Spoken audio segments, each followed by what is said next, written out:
Good afternoon. I am David Sangree, President of Hotel and Leisure Advisors. Welcome to our interview series where we sit down and chat with owners and operators of several major water park projects throughout North America. And we discover how these properties were affected by the pandemic in 2020 and what they're planning for the 2021 season. We will also learn about how the disruption from the pandemic has affected attendance, financial performance, and their overall what they're offering. Today, I'm speaking with Mike Bengston, the general manager of Splish in Long Island, New York. And welcome, Mike. Thank you for having me, David. So, Mike, you guys are a bit unique among the interview series in that you were unable to open at all in 2020. Maybe we can just start with the question of how the 2020 season, just if you could describe for the audience how the 2020 season, you were trying to open and then you weren't able to open and then you tried and you weren't, just kind of give us a little bit of a history about it. Sure. Yeah, I don't think I can sum it all up in just one word, because I think there was quite a few emotions that went around during that time, and especially when all this was first announced, and especially being in the New York area, it was hit pretty hard. So quite a few businesses and quite a few industries within the state of New York had quite a few challenges. So, and as we were preparing to open, and normally for us, especially here in the Northeast, normally April 1st is when we typically, that's when we start to uncork pools and we start to get our hiring going and we start to get things ready. We turn the water back on, we turn the power back on, and obviously quite a bit of that was disrupted and quite a bit of uncertainty. So, like a lot in our industry, we had to kind of revert back a little bit, and we did, furlough quite a few team members and put quite a few team members on unemployment.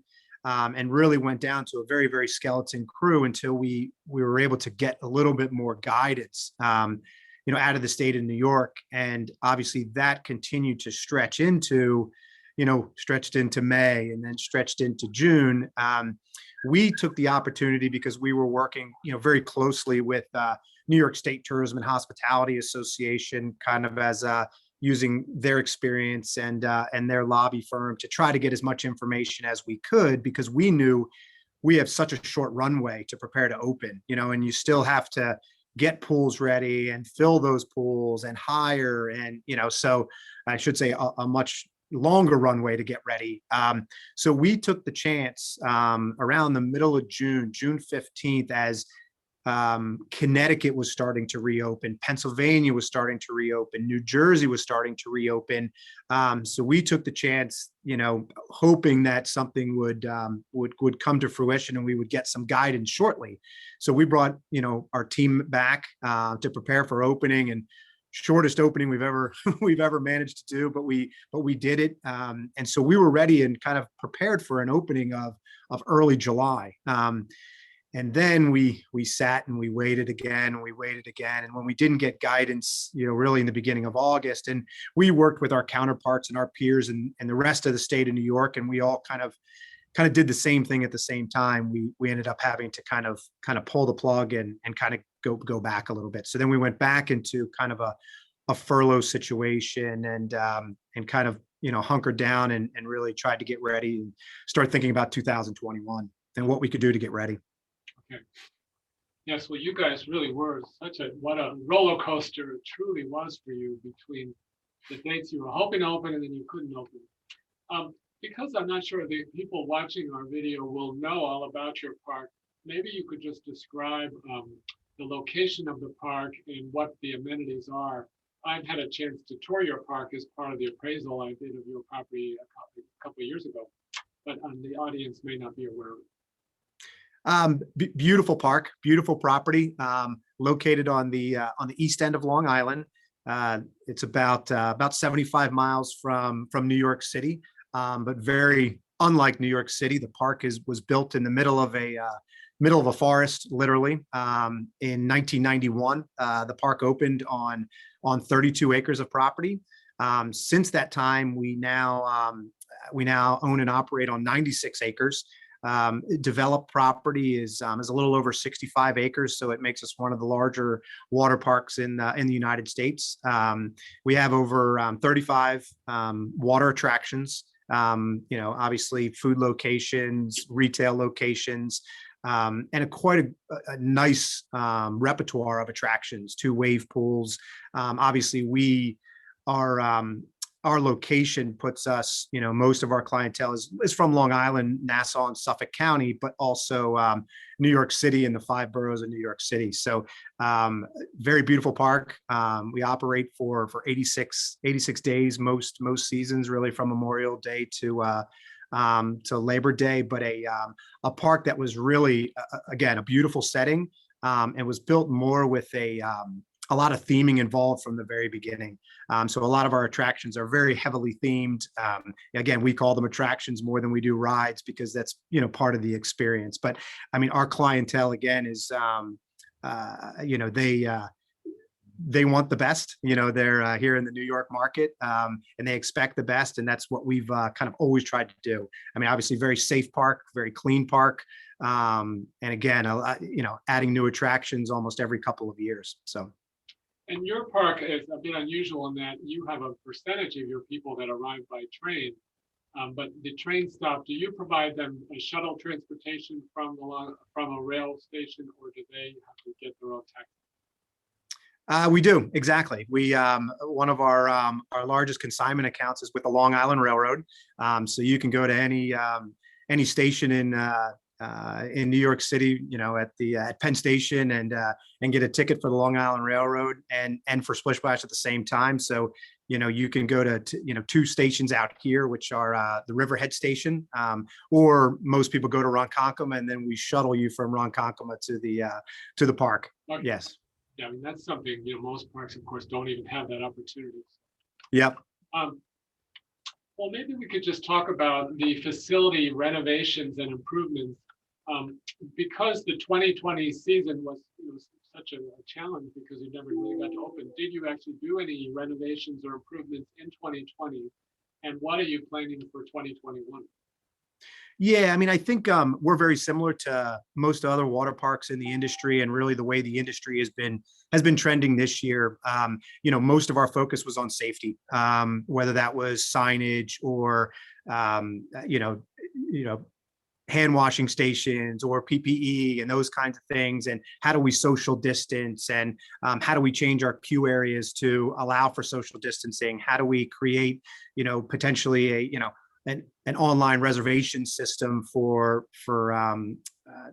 ease of service and to ease up those lines at the front gate. So most of our focus was on technology and the safety aspect of it. I mean, of course, we'll always have our 5-year plan and a lot of that from a capital standpoint and an investment standpoint. But a lot of that has been, pushed back, based on, the COVID landscape right now. And obviously, this year will potentially not be as good as, a normal year. And, we'll kind of ramp back into that. So a lot of our capital investments have kind of been pushed back or delayed a little bit. So yeah, our focus was mainly on safety last year, trying to get ready, and then again this year as well. Okay.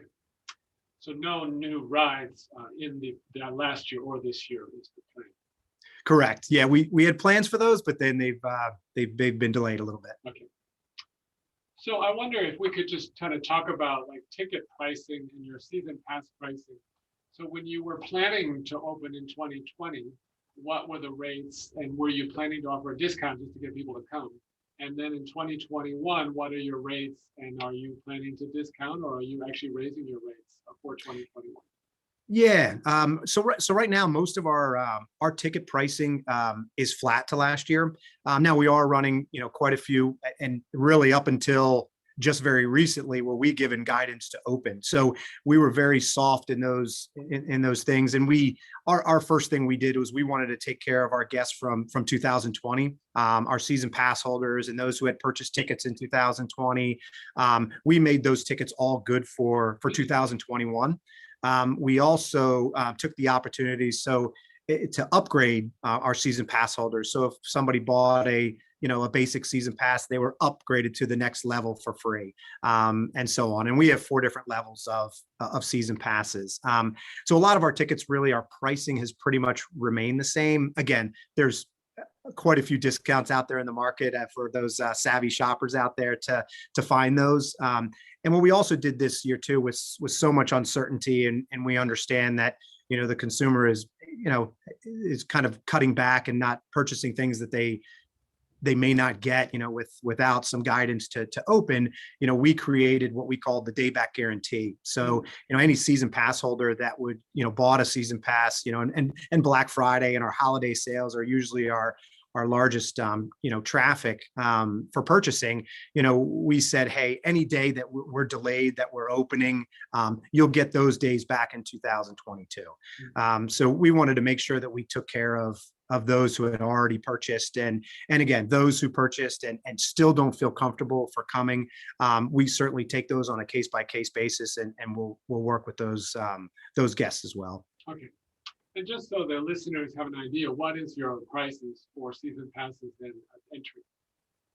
So we have several levels of season passes. So our lowest season pass is $62.99. Good for all day, all summer long.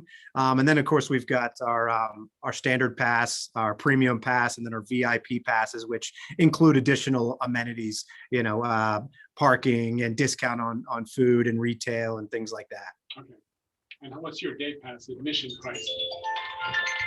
And our day admission price, if you walked up to the gate, is $51.99. Again, there's timely discounts online and in the market right now. So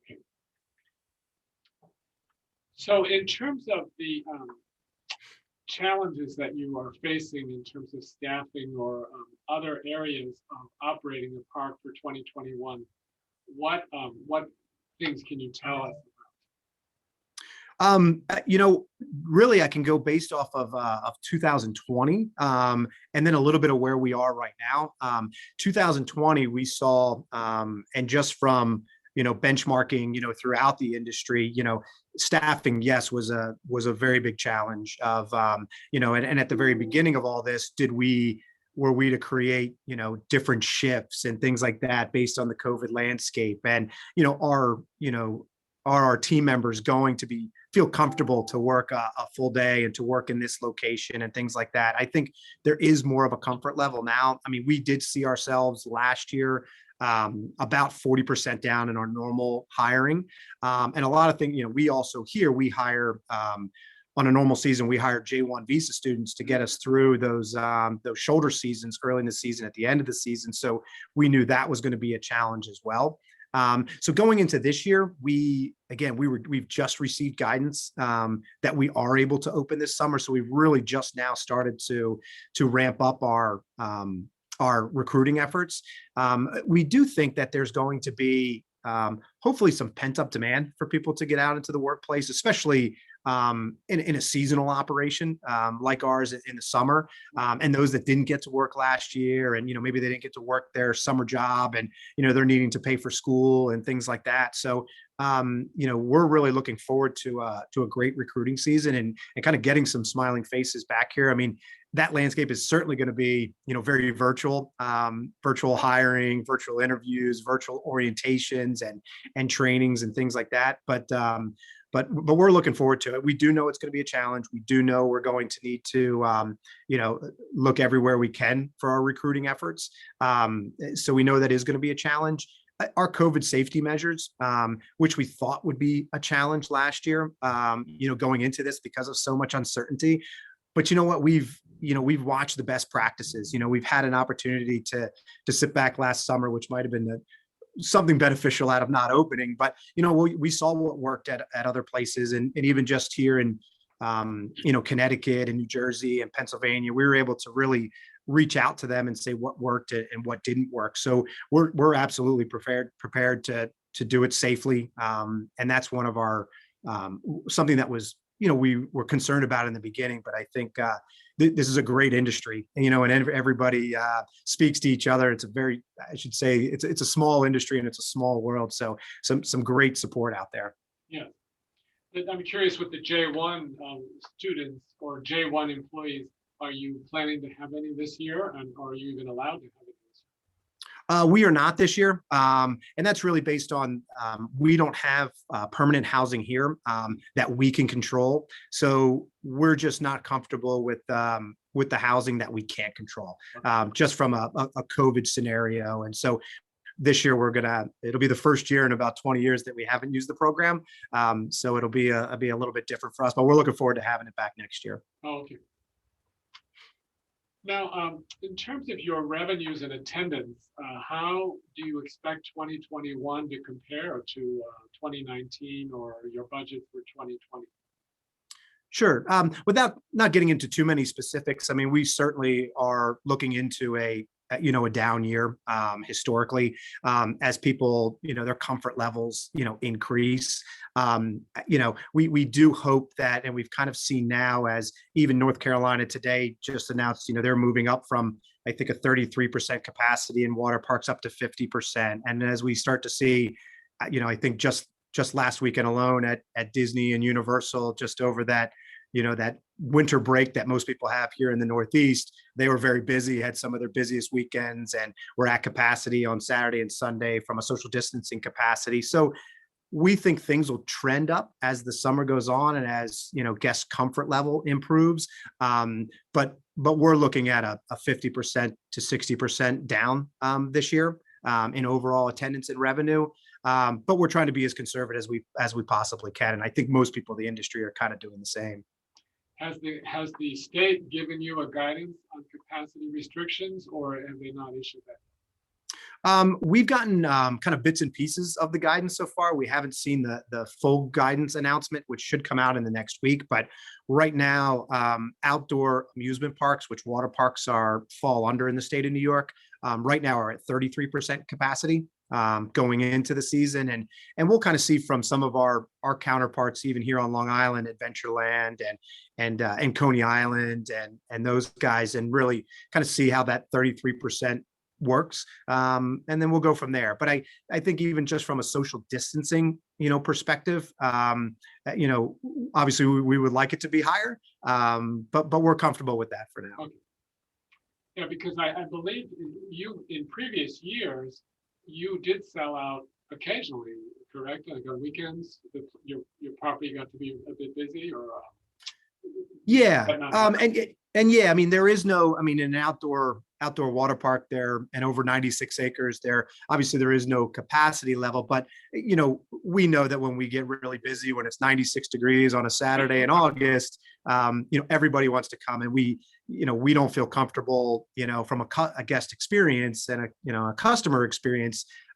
So we do limit that, on certain occasions. So, and we try to balance that with our, how much parking we have and how many season pass holders we still have coming that day and how many pre-sold tickets we have. So, and we try to make that communication as early as we can. And we know, 96 degrees, sunny on a Saturday in August, it could be very busy.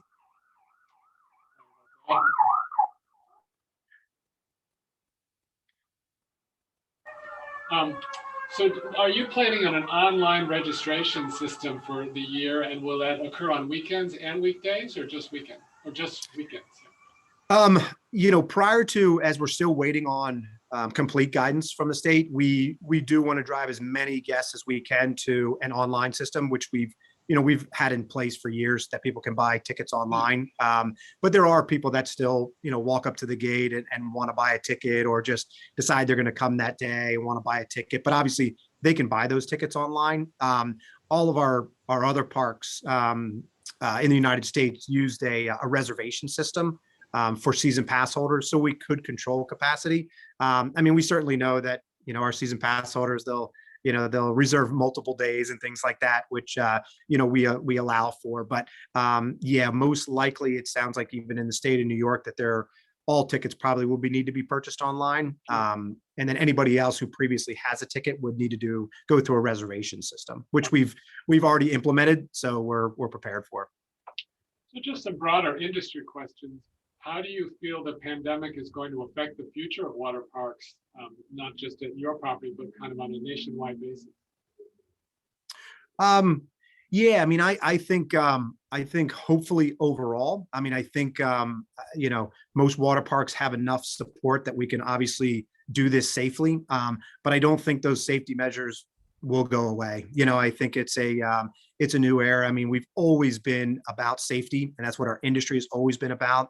And this is really just a new safety measure. We've always been, hey, we want a clean, safe environment. And if it takes more to create clean teams and communicate that we have a clean team, and we've always had clean teams, but hey, if that takes a little bit more to communicate to the guests that we have those things, that you have security on property, that you're implementing these certain things, I think it bodes well for our industry. I do think when this is over, I think guests are going to want to get out. They're going to want to do family oriented fun and things for everyone. Again, that's going to take some time over this summer, but I think once they come to the park, and word of mouth is so key in our industry, and they go back and they say, wow, that was great, it was safe, it was clean, they were doing the right things. So that'll resonate well with our industry, and hopefully even those that are smaller and have had some challenges, hopefully they've gotten some support from the federal government and local government and things like that to kind of keep them going. So Right. Now, the minimum wage, the federal government is talking about raising the minimum wage to $15 an hour, but the state of New York, of course, has already put in a new state increase in the minimum wage. Can you tell us what is the minimum wage in New York currently, and what is it going up to? And how do you deal with that with your, you have a lot of staff that typically are paid, close to the minimum wage level. yeah, we've been going up. We're now at $14 an hour. So we've been going up $1 a year since 2019. Next year we'll be at $15 an hour, and we'll stop there for now.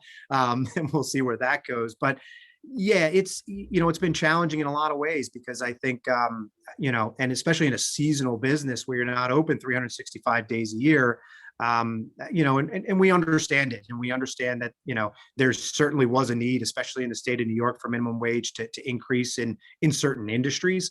A little more challenging for our seasonal businesses. But we've had to watch our expenses.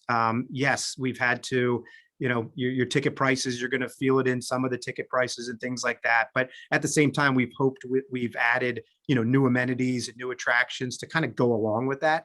So you're not seeing the same movie over and over again. So you're kind of getting your value there. And really technology, I mean, it's the McDonald's example that, what, you are going to have a cashier still in some areas, but you're not going to have 5, you're going to have 3 kiosks, and you're going to have 1. And so really technology has been a big part of that. And one of the biggest platforms that we're even rolling out again this year is just, your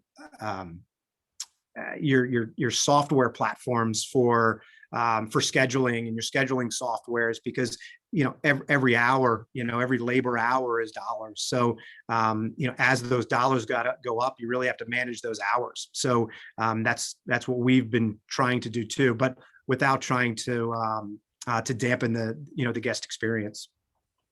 And you guys have such a nice picnic area there for groups. Maybe you could just tell us how you're marketing for groups for the coming season, because I assume some groups are a little cautious about coming. They'd rather come just with their families, not with some strangers. So how are you marketing them? Yeah, very challenging. I mean, our group picnic area is more for you just think of, family reunions and company picnics, and you have this smorgasbord of food and, all you can eat, kind of thing. And in the state of New York, where even, it took weddings a long time to build up to having 50 people at a time, and, in those catering facilities as well. So we are, we're kind of falling to the same category. So our group business is going to be, smaller. I mean, the group catering area, I mean, here holds about 1,250 people in normal seats. So even if we go to 33% there, we can space people out conveniently. And instead of it being a kind of all you can eat, it will be kind of, instead of a grab and go concept, it will be kind of that bagged lunch, that pre-ordered lunches and things like that. So, and we know, especially this year with school groups and school camps and things like that, there won't be nearly as many of those because we're really trying to, control the social distancing and things like that. So we're trying some other avenues to really to draw those groups in, but kind of stagger those eating times and, do those bag lunch type things. Okay. Good. Well, Mike, I really appreciate you participating in our interview series. Mike, again, is at Splish Splash Park in Long Island, New York. And I thank you for all who are watching the interview series, and I wish you a great day.